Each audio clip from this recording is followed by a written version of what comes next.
dólar, sem a gente ter o dólar para pagar isso. Então a pergunta simples é o seguinte: a condição de ter um comércio, uma indústria, uma roça é global? Não é global, por quê? Porque a personalidade do capital e o seu custo são dramaticamente variáveis nacionais. Exemplo prático, aqui em Divinópolis, um comerciante desconta uma duplicata a 1,5% de juros ao mês. Isto é o que um comerciante tem para financiar sua empresa no Japão por ano. O juro real no Japão hoje é menos de 2% ao ano. Na Europa a mesma coisa, nos Estados Unidos a mesma coisa. Bota para competir, desintermediar essa competição por prostração ao mito neoliberal, por apologia à livre competição, arbitrado por um consumidor descuidado e apertado na renda, para quem o bom, bonito e barato é o que interessa. Um financiado a 40% ao ano e o outro financiado a 2%, não fica um, meu irmão. E a grande pergunta é: de onde é que vem o dinheiro para tu consumir amanhã? A variável de construção de empreender tecnológica tomou uma centralidade única na história humana. Tecnologia agora é o nome da nossa decisão de consumo. Ainda que não seja reflexivo, nenhum de nós aceita mais o velho tecnológico. Nenhum de nós aceita mais. Todo mundo aspira o smartphone com a tela de não sei quantos megapixels, com capacidade de fazer retratos com não sei das quantas, com capacidade de gravação, com capacidade de entrar com velocidade de 5G, que logo mais vai vir e vai tornar obsoleto tudo que nós temos e está chegando pela China. Pois bem, a tecnologia não é um domínio global, pelo contrário, leis de propriedade intelectual draconianas impostas pelo Centro Dinâmico do Poder Internacional e replicadas no Brasil pelo seu Fernando Henrique Cardoso e nunca aceitas pela China ou pela Coreia do Sul ou mesmo pelo Japão, nos impedem de acessar tecnologias com patente vencida. Sabe qual é a consequência prática disso? O Brasil esse ano está importando com dinheiro público 17 bilhões de dólares, só o governo federal, do complexo industrial da saúde. Doutor, todos os seus fios, os seus instrumentos, seu instrumental, o foco cirúrgico, tudo importado do estrangeiro. E não se fala nem de tomografia computadorizada, ressonância magnética funcional, ultrassom, nada disso, microscópio eletrônico. O Brasil não tem capacidade de produzir nada em ótica, por exemplo. Pois bem, tecnologia é objeto de uma assimetria competitiva que ou nós nos protegemos ou nós vamos aceitar a seguinte história: competir o tecnologicamente de ponta com o tecnologicamente defasado, de forma desintermediada, arbitrar essa competição por um consumidor justamente querendo bom, bonito e barato, não fica um, meu irmão. E a pergunta é: de onde é que vai vir o dinheiro no limite para pagar essa conta? Terceira escala: o planeta Terra está começando a tremer com esta guerra comercial dos Estados Unidos com a China, e o Brasil, que tem tudo para ganhar nisso, está se alinhando do lado errado. Porque a característica do empreendedor global é trabalhar com mega escala. Eles vendem serviços e produtos com tal quantidade que ninguém precisa ser economista para entender que esse produto dramaticamente reduz o preço. Porque, por exemplo, produzir uma calça jeans numa fábrica de Xangai com 1 bilhão de peças, o custo de produção é tanto pano, é tanto zíper, é tanta linha que eles compram, que o preço para eles é muito mais barato. E o produto de 1 bilhão de calças é tão volumoso que basta ganhar meio centavo de lucro numa calça. Porque a soma de meio centavo e 1 bilhão já dá 1 milhão. Não sei se eu feri a matemática moderna, mas é uma metáfora, né? Eu sou cuidadoso, mas eu quero só dizer que o ganho de escala apanha o mundo de forma muito desigual. Nosso país, 7 em cada 10 empregos vem de micro e pequena empresa, que por definição trabalha em pequena escala. Bota para competir uma economia de pequena escala com a economia de mega escala, desintermediadamente, e essa competição arbitrada por um consumidor constrangido ao bom, bonito e barato, pela ilusão consumista ou porque a renda está apertada, não fica um, meu irmão. E daí de onde vai vir o dinheiro para pagar essa conta? Agora vamos misturar as coisas. Uma economia como a nacional brasileira, anacrônica tecnologicamente, assentada na pequena escala, estrangulada no financiamento, posta por essa gente crescentemente para competir com o mundo da tecnologia, da alta escala e do financiamento a zero, não fica um. E isso explica agora tecnicamente por que o Brasil está dizimando a sua estrutura produtiva. E por que a pedagogia do consumo tem que ser enfrentada, de novo, com ideia, exemplo e militância. Isso, então, nos traz ao tempo presente, que eu não quero, tão apaixonado que estou pelo auditório, essa cena aqui é muito linda, eu espero que a minha assessoria tenha fotografado isto aqui, eu e a minha careca já estou bem fotografado, né? Isso aqui é o que interessa para o povo ver que há esperança no Brasil. Meio-dia em ponto, a juventude de Minas organizada para discutir política. Nós chegamos então à situação que eu tinha descrito, que o Brasil cresce a 2,2, a população no mesmo período cresce a 1,7, então por cabeça nós estamos parados. E nós fomos aprofundando estruturalmente o tamanho do problema. Chegamos hoje. Esse Projeto Nacional de Desenvolvimento, ele tem que ter 3 tarefas de fundo e 4 atitudes de transição para sair de onde estamos hoje para ir em direção ao país que nós precisamos e queremos. Primeira tarefa de fundo, construir a nossa própria poupança para lastrear no próprio capital nacional brasileiro o nosso esforço de financiar nosso progresso. Porque lá atrás, o modelo nacional desenvolvimentista, que explodiu o crescimento do Brasil, como eu lhes descrevi, atalhou o drama de que o Brasil é uma sociedade de baixa poupança. Porque nós temos uma elite muito poderosa que não quer pagar imposto. E terceirizou para os pobres e para a classe média o ônus de sustentar o Estado brasileiro, que está ficando impossível pela ineficiência sistêmica. E aí o que é que acontece? Metade da economia brasileira hoje estão na informalidade. Então, teoricamente, numa conta rasa, o setor formal da economia paga dobrado. Porque a outra metade, para que o Exército da Marinha Aeronáutica existem, né? O Exército da Marinha Aeronáutica existe para todos. A estrada de Divinópolis para Belo Horizonte existe para todos. Metade paga imposto, a outra metade não paga imposto. E a metade que não paga imposto, crescentemente, é a mais rica, como eu tentarei demonstrar. Então nós precisamos entender que construir poupança nacional é uma condição sem a qual nenhum país sustentou desenvolvimento. E toda a lógica Paulo Guedes Bolsonaro é que o Brasil teria que cumprir um pseudo-manual do bom moço internacional, arrochar, coxar, matar o povo de fome, arrochar os aposentados, destruir o orçamento das universidades, tudo vale para a gente cumprir o receituário do bom moço internacional e sermos então reconhecidos como bom moço internacional, salvos da nossa incapacidade de construir nosso dinheiro, nossa poupança, e vamos ser salvos pelo capital estrangeiro. Nunca houve isso na história da humanidade em país nenhum. Nenhum país do mundo sustentou seu desenvolvimento com base no capital dos outros. E ao contrário da mistificação neoliberal, o nível de poupança de um país, o nível de capital que esse país tem para financiar seu desenvolvimento, não é consequência fatalista das obras do acaso, das forças da gravidade, da sopro do vento, não. É consequência de arranjos institucionais que a banada da política faz ou deixa de fazer. Só ela faz bem feito ou mal feito, só ela faz servindo a este ou aquele senhor. Trata-se na prática, para eu não descansar que o sol está esquentando, não é? Trata-se na prática do modo como você desenha o seu sistema tributário, que eu já comento.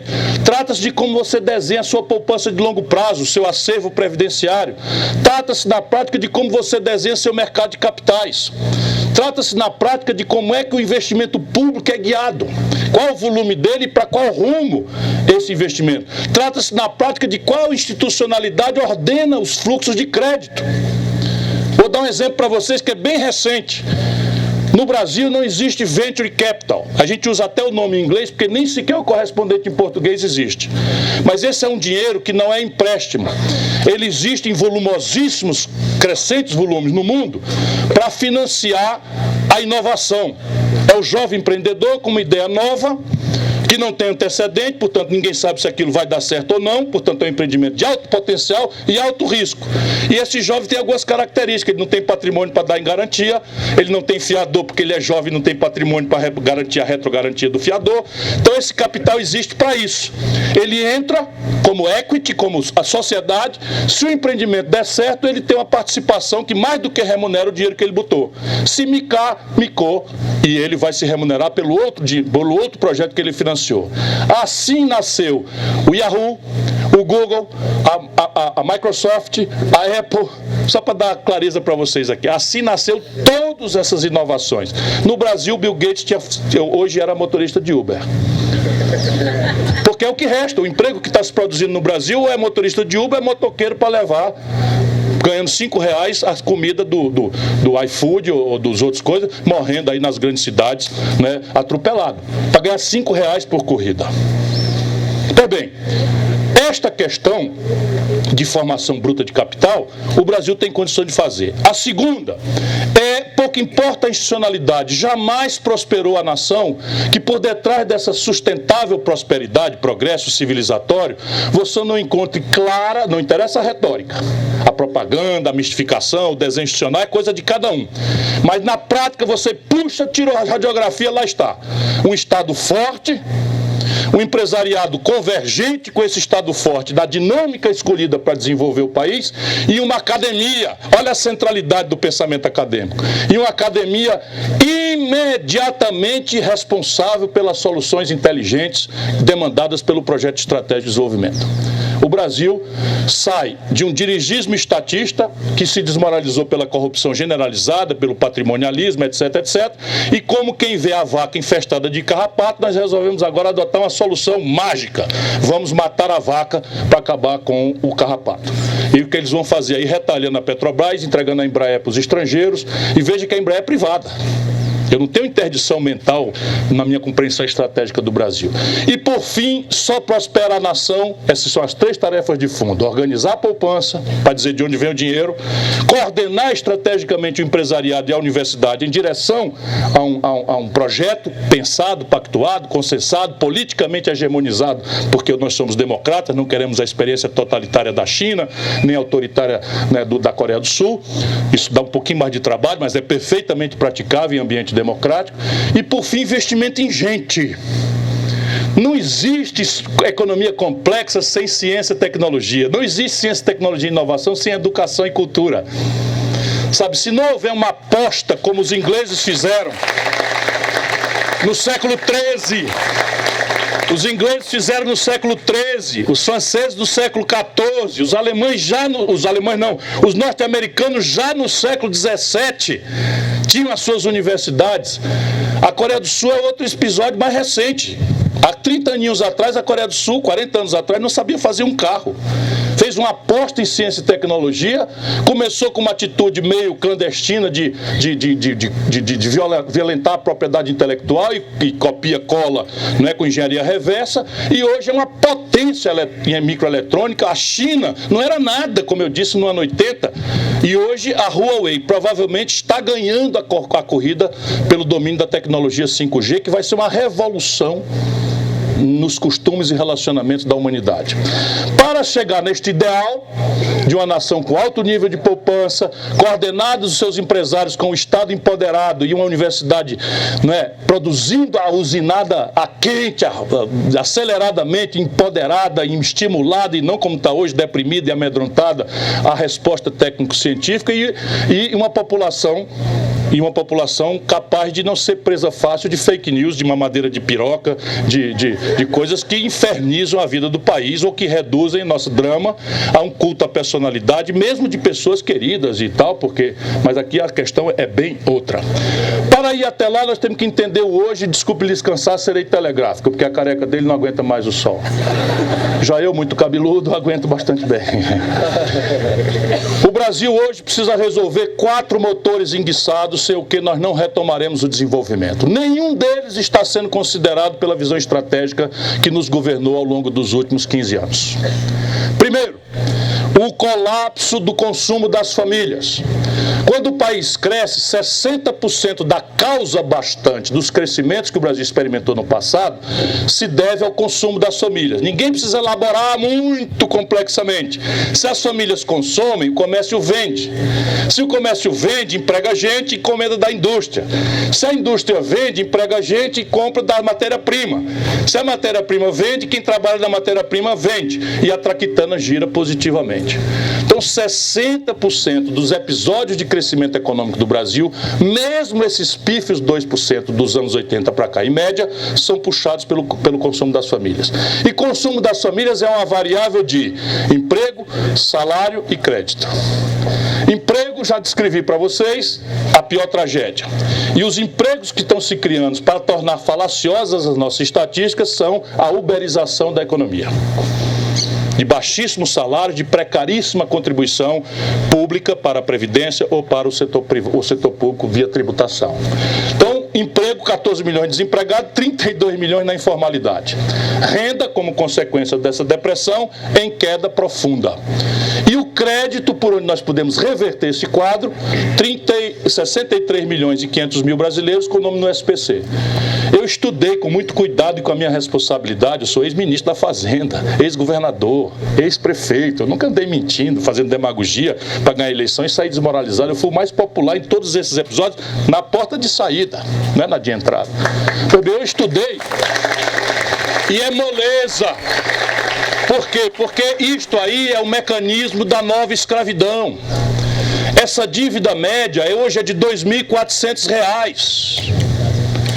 E o Serasa, sozinho, sem governo ajudar, sem nada, faz leilões e eles dão desconto de até 90% para o cidadão pagar 10%. Dois problemas. O cidadão não tem os 10% para pagar à vista.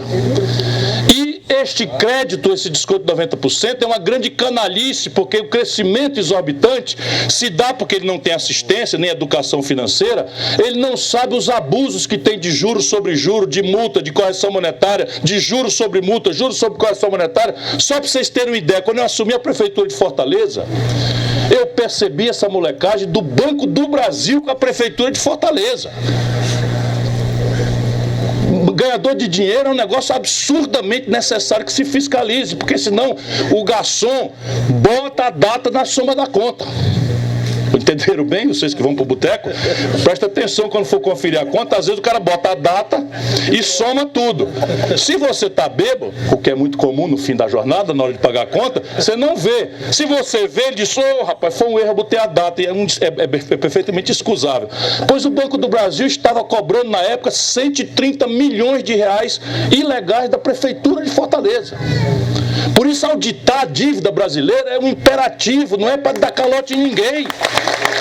É para tirar a data da soma, se houver. Se não houver, segue a vida. Ninguém vai mais falar nisso.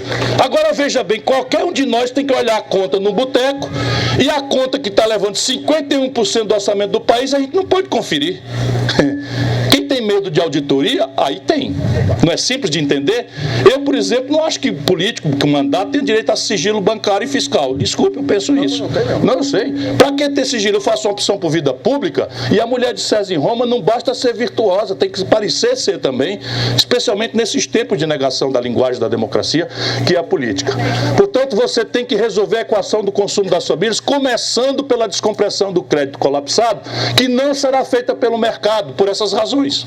5 bancos, sob a égide da esquerda brasileira, nós concentramos em 5 bancos apenas 85% das transações financeiras do Brasil. Na prática é assim, tu usa o cartão Visa e rola, tu paga 271% de juro ao ano. O mesmo Visa nos Estados Unidos cobra 17% ao ano. E a autoridade monetária, que é o Banco Central, eles querem dar autonomia, que significa dizer, concretamente, imunizar o Banco Central da vida do povo, dos controles da sociedade, pelos seus representantes legítimos, com tecnicalidade, com seriedade, com sobriedade, com profissionalismo, como o mundo inteiro faz, para entregar diretamente na mão dos banqueiros. Essa vai ser uma luta que vai acontecer. Só para vocês darem um exemplo, eu virei um provocador, pouco importa os efeitos eleitorais disso, a pressão é tão violenta numa eleição que o Haddad foi ao TSE e trocou a proposta de manter o Banco Central como está por garantir a autonomia do Banco Central ao modo como os banqueiros quiseram. O Lula, para ser eleito, teve que beijar a cruz e assinou aquela carta aos brasileiros, que eu chamei na época de carta aos banqueiros. Portanto, não é negócio trivial, não. É problema grave, complexo, que exige uma sociedade esclarecida, convergente, porque o jogo é clandestino. Segundo motor enguiçado, o investimento empresarial. Você tem no Brasil hoje, a capacidade instalada da indústria brasileira é de produzir, fazendo uma comparação, 100 geladeiras. Nós estamos com capacidade ocupada para produzir estamos produzindo apenas 66 das 100 geladeiras que podíamos produzir. Então, qual é o investimento que alguém vai fazer? Atenção, Paulo Guedes, para de mentir, cara. Que passou a reforma trabalhista, que passou não sei o que, agora vai ser a nova CPMF.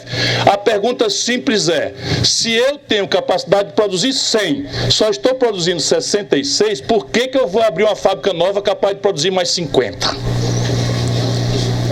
essa questão deriva do quê? Porque o investimento empresarial zerou e o excesso de endividamento empresarial, puxado pela expansão do crédito no período Lula-Dilma, micou. Então hoje nós temos um empresariado devendo mais de 1 trilhão e 400 bilhões de reais, caminhando para o SPC deles, que é o Serasa, o Cadim. Impossível. E o mercado não tem como resolver isso, não está interessado nisso. Ou nós montamos uma equação para reestruturar a capacidade de investimento do setor privado, via coisa séria, garantia real, contrapartida de programa de investimento, de emprego, isso tudo é perfeitamente praticável no Brasil. Eu estava vindo aqui conversando, vocês têm uma Gerdau definhando aqui. O Brasil está aceitando, em matéria de política industrial, que a China, que compra o nosso minério de ferro in natura, já domina 20% do mercado de aços planos do Brasil. Vê se pode.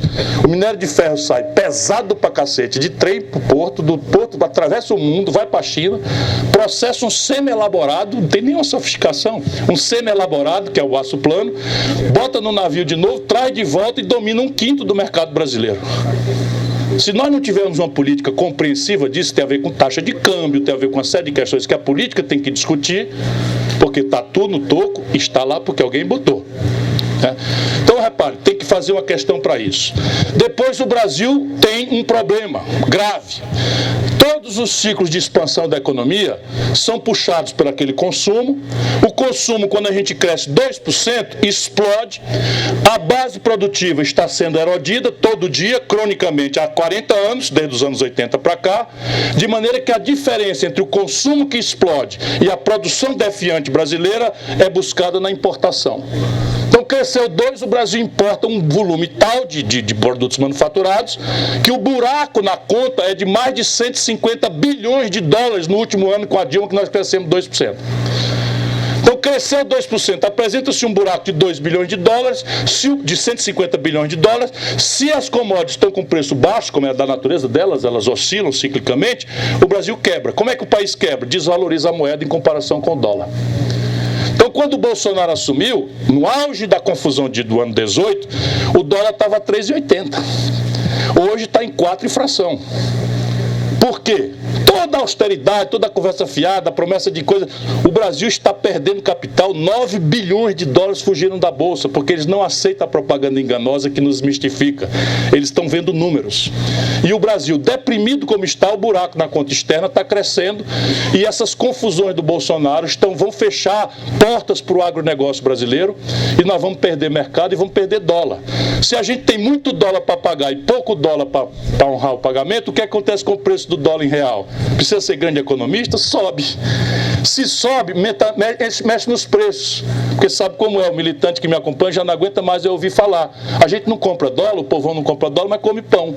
E pão é trigo e o Brasil não produz trigo com suficiência, compra do estrangeiro. Ao comprar do estrangeiro, paga em dólar. Então pão é trigo é dólar e dólar sobe o preço do pão.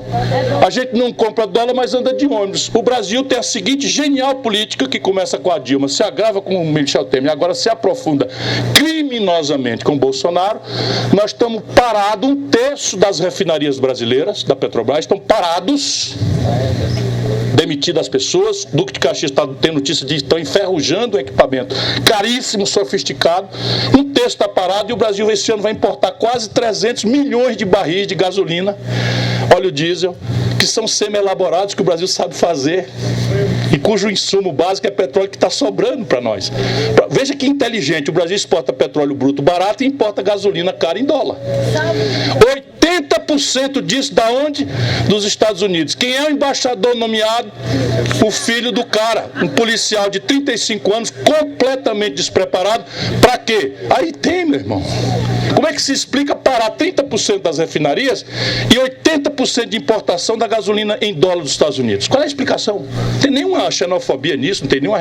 Acho que a gente tem que ser bom amigo de todo mundo. O Brasil não tem nada que se meter em confusão de gente grande. Temos que defender nossa pátria aí, lutar por uma ordem internacional assentada no direito, contra a violência, respeitar a autodeterminação dos povos, parar de dar palpite na eleição dos outros, na crise política dos outros. Enfim, tentar ajudar a desarmar os conflitos. Isso é a tarefa orgânica, histórica do Brasil, desde a sistematização do Barão do Rio Branco, está tudo sendo rasgado. Hoje, este embaixador plenipotenciário do Brasil aos Estados Unidos chamou o Macron, num meme na internet, de idiota. Que eu viva dizendo isso está de bom tamanho. Eu não tenho vocação para ser diplomata. Ou se eu fosse, eu saberia me comportar. Mas o camarada que quer ser embaixador do Brasil nos Estados Unidos chama o presidente de outra nação tão importante, aliada dos Estados Unidos historicamente, ele não sabe quem é Lafayette, nem como é que os franceses chegaram na Guerra da Independência Americana para confrontar os ingleses e que os americanos receberam um presente da Estátua da Liberdade que os franceses mandaram comemorando a insurgência de 1776. Até esse idiota aprender isso, né, o Brasil já quebrou. Eu estou só torcendo pela sabatina. Isto vai ser imperdível. Eu tenho que comprar pipoca. Por favor, Luísa, cancela meus compromissos, que esse eu vou assistir. Então, o Brasil, para resolver esse buraco, essa equação de stop and go, nós precisamos ter uma política industrial e de comércio exterior. Isso significa coisas práticas e concretas. Eu vou dar 4 exemplos para vocês, que eu já estou de fato passando da conta, mas só para vocês verem que tem jeito o Brasil. Essa depressão que nós estamos sentindo é justa se a gente transformar em militância, e revolta e atitude, mas o Brasil tem saída. Vamos lá. Complexo Industrial da Defesa. O Brasil todo ano gasta bilhões de dólares para equipar nossas forças armadas. São aviões, são canhões, são mísseis, são baterias antiaéreas, são isso, aquilo, outro e tal. Esse complexo industrial, o dinheiro já está ouvindo a conversa. O que é que falta o Brasil ordenar a sua estratégia dentro da linha permitida pela OMC e a gente fazer uma política de compras governamentais dirigida à verticalização do complexo industrial?